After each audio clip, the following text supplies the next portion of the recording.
Hello guys and welcome to another Lap Time Challenge video. In this one I am going to show you the combination of Colorado Springs in this Toyota GR Yaris, the high performance from 2020. Now this is a dirt truck, so it is a very different driving technique, and as you can see I've done a 126.257, which is quite a bit off first place. Main reason for that is, well, two reasons. Is one, Kamit is arguably one of the best rally car drivers in the game, from what I've heard. He is just insanely fast in them. But two, and probably more importantly, I don't think the pad is as good on dirt because we won't have enough turning input to get the car rotated in to the corner as quick compared to the wheel. But it's just an assumption. I'm not actually 100% sure if that is the case, because my 26.2 felt like a pretty solid lap, and I'm over a second off, which isn't ideal. But anyway, I'm going to try my best to describe to you what I am doing. For me, this is quite challenging because I didn't really know where I was braking or turning. I just went with the flow and just tried to time it right. But I'll try to describe it as simple as possible. Anyway, car settings, good detail settings, and ECU. As you can see on the power graph, its peak power is about 7k revs. You don't really want to rev it past 7k revs because it starts chopping off in power quite a bit. As you can see in the transmission, it will also say 7.2k revs, which is probably the absolute maximum you want to rev this car to before the power drops off. So I basically rev this car until the end of the bar, and that is when I shift. I don't really know the mile an hour, I don't remember, but you'll see on the laps whereabouts I'm shifting. So anyway, if you find this helpful, I would appreciate liking the sub. It is greatly appreciated. But let's get into my fastest lap, followed by a detailed lap after. So I hope you enjoy.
Bye guys, I hope you enjoyed that lap.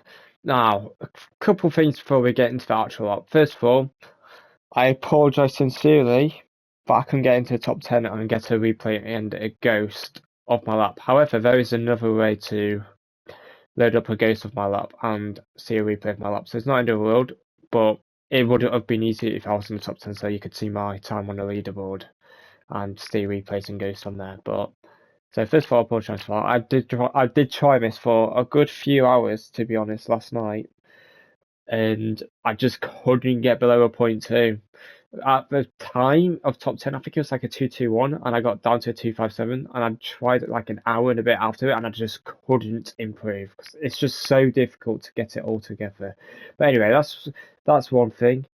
Second of all, and probably more importantly, I would say the keywords for this lap, well, I'm going to say 2 or 3 keywords here. So first of all is persistence. I'll talk about that in a minute, probably at the end of the lap. So 1's persistence, 2 is steering input, very important, and 3 is handbrake. In case you don't know, on dirt slash snow sort of time trials, the game allows you to use handbrake. So I do use it a little bit, but not much. Because I'm not really comfortable using handbrake because I just don't use it. So I don't really know what I'm doing with it. And especially on a controller anyway. It's probably different how you use it on a controller compared to a wheel. But anyway, let's get into it. So to start a lap, as you can see, I'm already in fourth gear. Now, at the end of a lap, I usually go third gear just because I'm on a tighter line. If I go to fourth, I usually start it to understeer right. But to start a lap, I would go the right line just to open up the angle for the last corner more and carry more speed. And I'll get in fourth. Now, one of the keywords I said is steering. The reason I said that's because you want to do as little steering as possible on an exit so that your speed picks up and doesn't stay constant at a specific speed. So, for example, right now I'm turning, I'm about 81 mile an hour. If I was to steer more, I'd lose 81 mile an hour, go down to about 75 mile an hour. But because I'm only going to be gradually turning, I'll stay about 81 for a bit, and then it will just gradually pick up to about 90 as I get across the finishing line. So you want to put as little steering inputs as possible on exits, at least from what I found.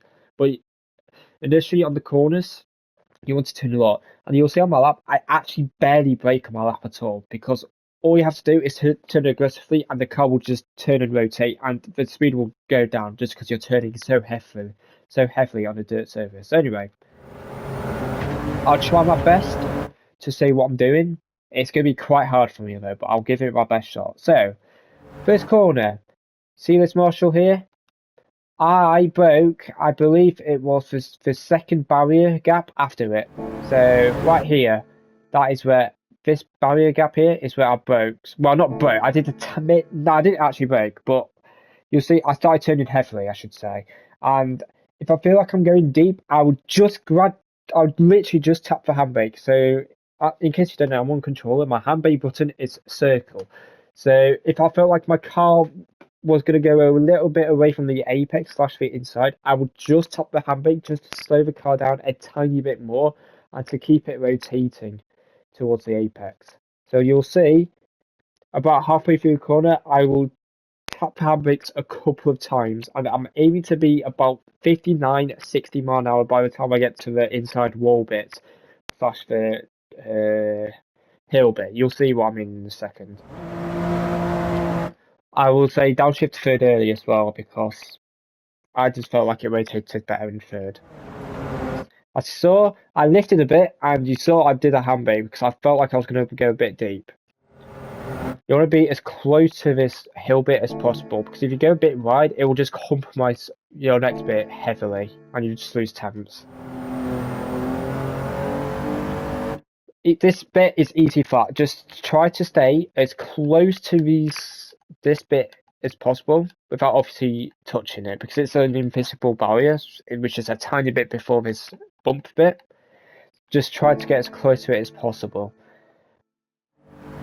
And obviously, initially you want to put a lot of steering input in just to get around the corner, but you'll see towards the exit, I do little turning inputs just to try to pick up the speed.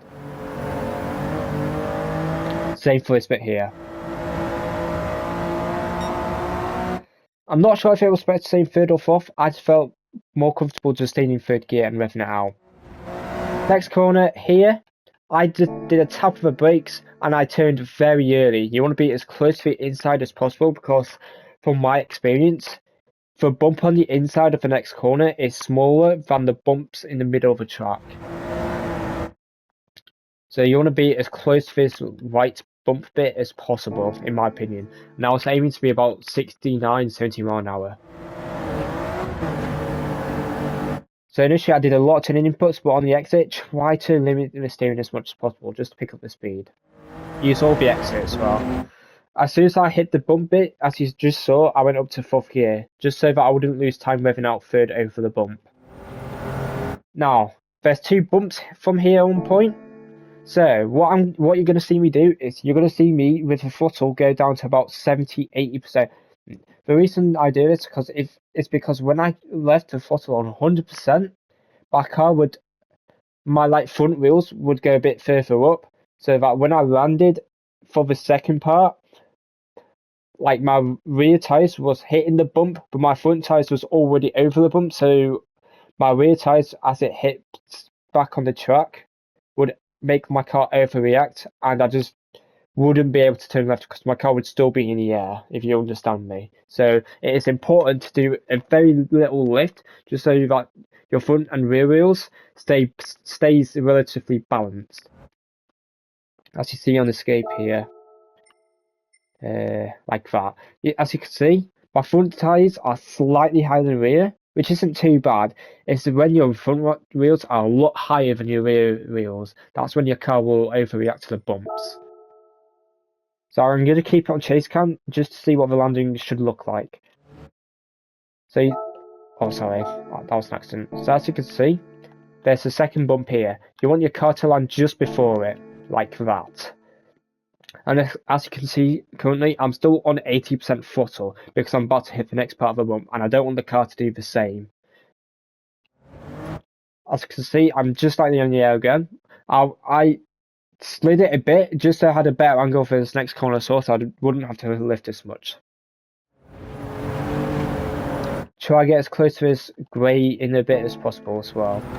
And for this next corner, right-hander, I prefer to brake very early for this. So on some laps I brake from here. It depends how good you do the last bit though. I try to brake between here and here on most of my laps though. But it is much better to brake early, and in my opinion this is by far the most difficult section of the track. So as you can see now, as I tap the brakes, I am turning fully to the right, but as you get to this bump down here, you want to straighten up the car to line it up to the inside barrier, so that how should I phrase it? Basically, when I was sliding my car going over the bump, my car would stay in the air for longer because I was obviously carrying more speed, trying to do the next corner as quick as possible. Try not to slide it because you're going to be jumping for longer, so you won't be able to go back on the track as early as possible. So you'll actually miss parts of the track, and you'll be later on the throttle. You'll miss the entire corner basically. So you'd have to massively lift off and massively decrease your speed, just to one, stay on track, and two, to try set up for the corner after. So as you will see now, I'm going to be aiming my car to be as close to the inside as possible, but going relatively straight. You can have a little bit of an angle to the right, but not too much. So as you can see, try to have a little bit of throttle as you get to this bit as well, just to try keep your car down.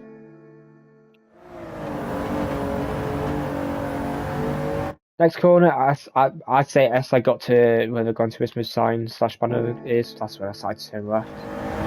You might want to do a small lift if you don't turn in enough, just to not compromise too much for the next corner as well.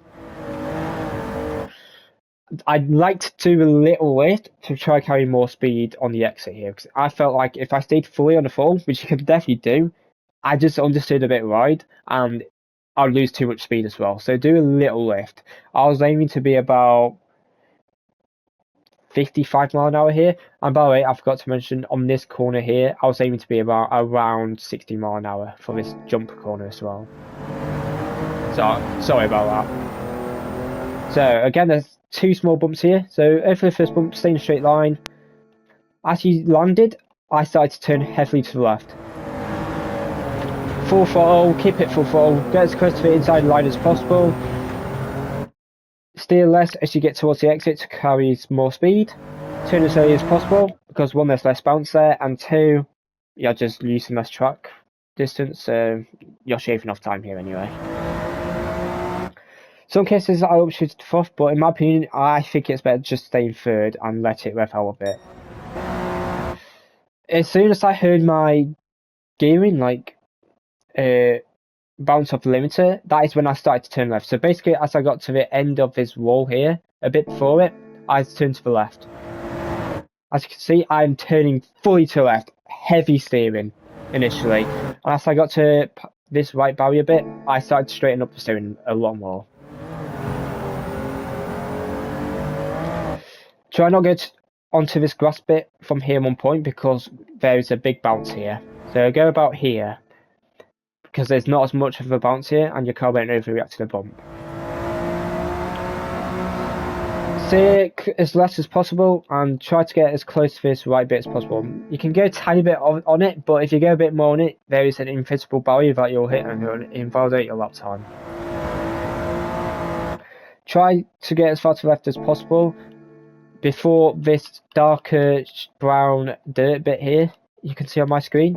Turn it a little bit before it. Keep it planted, turn it a lot to the right as well. Keep it turning. As soon as I got to the downhill bit, I started to turn a bit less. I felt like I had enough grip to go through the corner and carry a bit more speed. As you can see, I'm not fully over to the right because if I wanted to try to get fully to the right, I would have to carry on steering more right for longer, so I wouldn't be able to pick up the speed as early as I did on my lap. So for this reason, that's why I stay third gear for last corner, because I'm not going as fast and I need to put more steering input to finish the lap.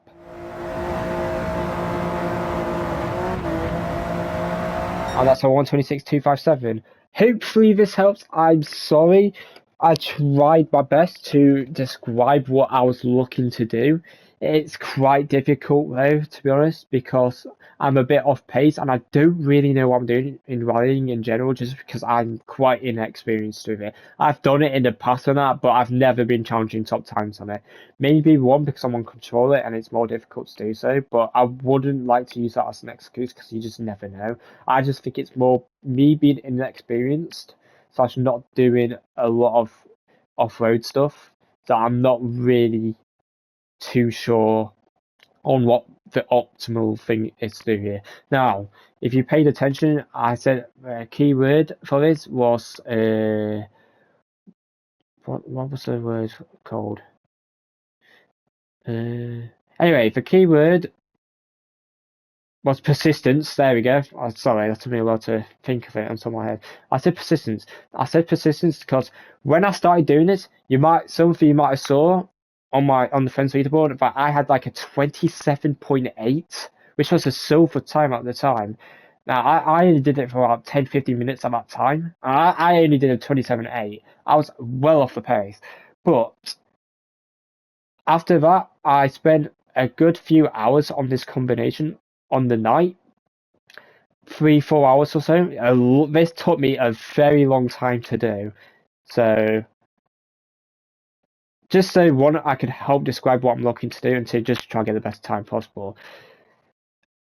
After an hour or so, I got down to 26.9, 26.8, and then an hour after that, I got down to like a 26.4, and another hour after that, I did a 26.257, and because at the time I was 11th, I tried to carry on for another hour or so to try break into the top 10 and get a ghost / replay of my lap, which I unfortunately couldn't do, which at the time I was very annoyed at myself at, because I put so much time into it and I just couldn't do enough to give a bit more help and guidance to you guys. So I apologise for that, but I said persistence as a keyword because this might take you guys a while to get a good lap time in, just because it's so different and they're such different driving techniques to do. So just keep at it. If you've got any questions, I will try my absolute best to answer it in the most simplest way as possible. But like I said, I'm not the most experienced with this. I'm just going to say what I feel like is the best thing to do and what I think you should do. And like I said, I'm a control player, so you need max sensitivity for this, because if you don't have max sensitivity for this, you will struggle. You will struggle a lot with the turning inputs to get your car biting into the corner. And try to tap the handbrake a bit if you feel like you're going to go a bit deep, just to try to slow your car down and have it a bit more rotating. And I've found that if you tap the handbrake a bit, you could then put a bit of less steering input in, so you could carry a bit more speed on the exits. So I hope this helps. Like I said at the beginning of the video, a like and a sub would be appreciated. But I'm going to show you now how to get to this event and how to, one, see a replay of my lap, but two, and probably more importantly, find my replay and use it for your own laps with my own ghost, etc. So I'll see you there. Cheers. Okay guys, the first way to see a replay of what I've just shown is you could go to showcase in the bottom left. Once it loads, you go to content search, Make sure you are in replays. If you've got the Yaris and you're using it, you can click that. But honestly, if you just type in my name, you'll see it straight away. Very near straight away. There it is. It will say my lap time here. Now, as you can see, I've got my collection on a tick box here. If you want a ghost to follow, you need to make sure that you collect this. I'll show you why in a second. So, as you can see, I've got them collected. So, then go to the event, which is in the sport mode in the top right section.